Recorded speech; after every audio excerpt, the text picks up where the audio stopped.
शिवसेनेला तर आजच्या एकाच दिवसात 3 जबरदस्त धक्के बसलेले आहेत। शिवसेनेच्या बालेकिल्ल्यातनच एक कार्यकर्ते हे भाजपच्या गोटात दाखल झालेले आहेत। तिकीट मिळालं नाही म्हणून या कार्यकर्त्यांमध्ये कमालीची नाराजी पाहायला मिळते।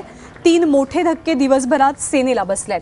मुलुंडच्या गव्हाणपाडा परिसरातील प्रभाकर शिंदे, झुंजार पदाधिकारी म्हणून परिचित असलेले नाना आंबोले आणि अणुशक्ती नगरमधील दिनेश पांचाळ या तिघांनी आज शिवसेनेला जय महाराष्ट्र केलाय।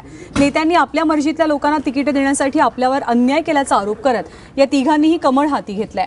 परळच्या 203 क्रमांकाच्या वॉर्डमधनं नाना आंबोलेंना पत्नीसाठी तिकीट हवं होतं, मात्र आमदार अजय चौधरींशी असलेल्या वादामुळे तिथून आंबोलेंचा पत्ता कट झाल्याची कुणकुण लागली। तर गव्हाणपाड्यातून मुलुंडच्या गव्हाणपाड्यातनं 1972 सालापासून काम करणारे प्रभाकर शिंदे यांनाही उमेदवारी नाकारली गेली। मग त्यांनी भाजपचा रस्ता धरला। दुसरीकडे अणुशक्ती नगरच्या 144 क्रमांकाच्या वॉर्डातनं राहुल शेवाळेंनी आपल्या पत्नीला तिकीट दिलं।